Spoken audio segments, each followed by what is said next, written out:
There are a lot of questions that I get repeatedly, and one of those questions I get is how to be a good parent to young adults. Because people are struggling with that. They know how to handle things when the child is fully dependent upon them.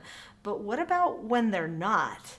How do you help them then? I'm Nicholeen Peck, and I teach all about parenting, good communication, relationships, all through the lens of self-government all around the world. And in this video, we're going to be talking about helping our young adults and still being a parent figure in their life while letting them go it alone too.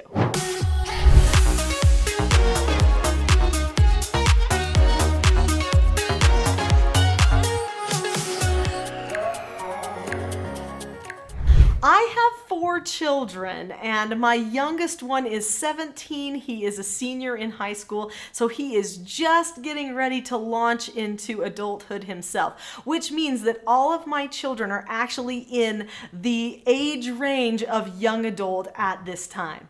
And I have learned a lot on this journey of raising young adults. Now, I didn't learn all of the lessons that I'm going to be teaching you on my own children. For many years, I raised treatment foster children. They were all between the ages of 12 and 18, and I ended up graduating many of them into adulthood and helping them see themselves through some of those bumps called adult life as well. So I've learned a lot of things along the way, and in this video I'm going to share with you 4 mistakes that you don't want to make, followed by the 4 things you do want to do, and I'm going to use my children as examples because each of them taught me a valuable lesson. When I list the mistakes, I'll say don't do this. When I list what should happen and the lessons that are going to be good for you to learn, I'm going to say do this. So number 1, don't step completely back and just let them run their whole life without you being involved at all. Their prefrontal cortexes, the part in the front of the brain that does all of their logical processing, is not fully developed until they are between the ages of 18 and 25 years old. This is all through those years of young adulthood that prefrontal cortex is putting all the final touches on that logical development that they need for success in their life. This means they're going to have to bounce things off you from time to time. So don't do that thing where you say, well, you're 18, get out, don't call me again, live a nice life. Because then you're putting your child at a disadvantage. What you should do is establish roles and how you will communicate with each other now that your child has reached adulthood and you are no longer the primary caretaker for that child. So when my oldest child, Quinn, finally reached this adulthood time where he was going to live independently on his own and do all of the adult things, I realized that we needed to have a new plan for our relationship. So up until that point, I was the one who told him, oh, Quinn, do this. Okay, don't do this. And then I kind of guided him through things, I wasn't telling him everything. We were working him up toward adulthood, but I definitely maintained a leadership role with everything that was happening at home. Well, now he was going to be going off and living in his own place.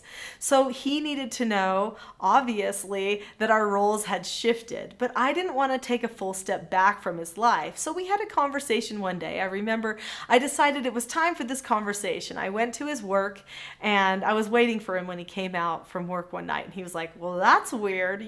There's mom. So we got in my car and we talked, and I said, Quinn, I realized that here we are getting ready for this big step in your life, and we've got to decide what our roles are now, because my role as your mother is going to be different than it was before, and you need to remember that. So how do you see my role as mother in your life now that you are going to be a young adult instead of a teen? And he thought for a minute, and he said, well, to give me advice, I guess, and to make sure I don't do anything stupid, to be a person I can talk to. And I said, yeah, that's my role. I am there for guidance, for wisdom, for support, and if you are going to do something stupid, I'm also going to be a mom that's brave enough to say something about it. He said, I know you will be, Mom. And so he was grateful for that. So we need to make sure that we establish roles. So then I said to him, well, what do you think your role is going to be in our relationship? He hadn't considered that before.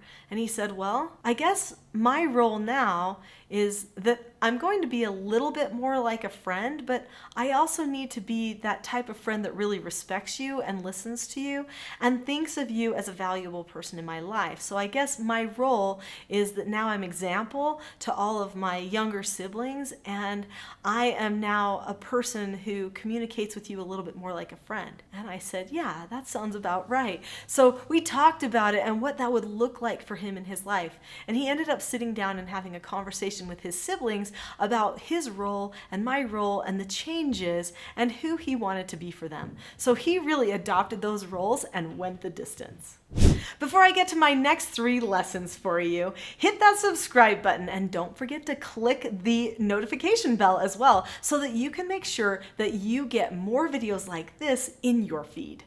Don't assume that your child is able to fully self-control without any of your help. Do help your child establish goals that they need for self-control so that they can navigate some of the tricky things of life. My daughter Paige, who is now 23, definitely needed me to help her when she was just an emerging young adult with her boundaries with technology. So in our family, our children did not have cell phones when they were really young, and for most of them, that wasn't a big problem.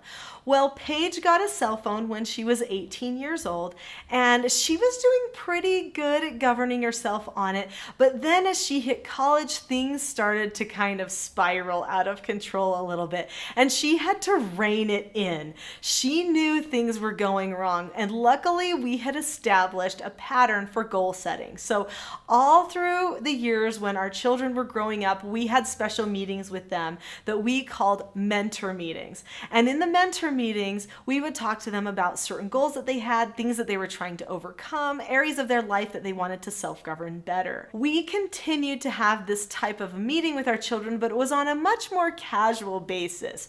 So we decided that we would just have regular phone calls and just kind of see how things were going and ask them how they're doing with their goals and different things. But it wouldn't be anything that was like we were really in charge of them. We would just be a person that they could talk to and they could decide to ask questions to because we were opening the conversation.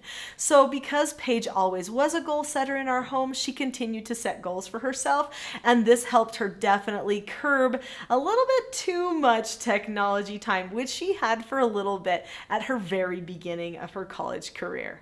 Don't suffocate your young adults with too much questions and too many texts and involvement in everything in their lives. So my daughter London definitely is an independent spirit, and she likes to do things her own way. So when she hit adulthood, even though she and I had a real closeness and we could talk about anything, she also wanted to have some freedom to kind of go it alone a little bit, or at least feel like she was. And so as her mother, I made sure that I didn't overdo the monitoring that might happen when somebody just leaves your house. Now, we still do talk on a regular basis, sometimes even daily, but I try to make sure that it's all about empowering her, not checking up on her all the time, which I think is really important. So they need to know that we do want to check on them, that we care, but they also need to know that they truly are living their own lives and making good decisions. In fact, if we're not checking up too much,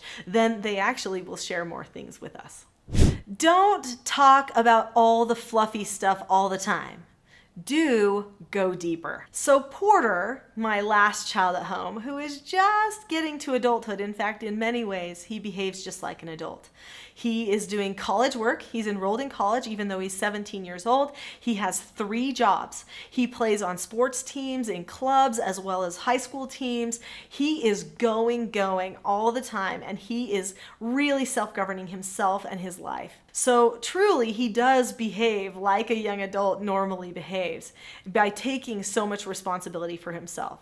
So there's something that I've learned from Porter, and that's that Porter actually does want a connection. He does want to go a little bit deeper in our conversation. He wants to know more stuff. So if I kept our conversations fluffy, things like movies and things that didn't matter, it really wouldn't feed him like he needs. So talk about real stuff with your children. In fact, before your children reach adulthood, if possible, try to talk to them about real things. Even if you don't agree on certain things like politics politics, maybe even a couple of religious choices. I know nowadays that's more common than it ever has been before. Even if you don't agree, make sure you're talking about what you really think, and then tell them, you know what, as a gift to you, I will always be an open book. I will always tell you exactly what I think. I will never tell you something just to make you feel better or just to agree with you for the sake of agreeing with you. That would be a lie, and I would never do that to you. When I told that to Porter, he looked at me with admiration, and he said, you know what, Mom? That's good. Because I need to know that I always have somebody who will talk straight with me. They want somebody to talk to them like an adult. So definitely talk about real stuff, not just gossip. That's not really real stuff. Talk about important things. And even if you don't agree, make sure that they know you don't hold that against them. You're just always going to be rock solid so that if they ever need you or any of your wisdom, you're there. If you've enjoyed this video, which has a lot to do with self-government and our relationships, I know that you'll enjoy a full class that I'm giving everybody for free here on my channel, which is called The Expectation Trap versus the Cycle for Success. So click on that link now and enjoy that full class, which really will help you master yourself, your days, your attitude, and increase your happiness overall. Click on the link now.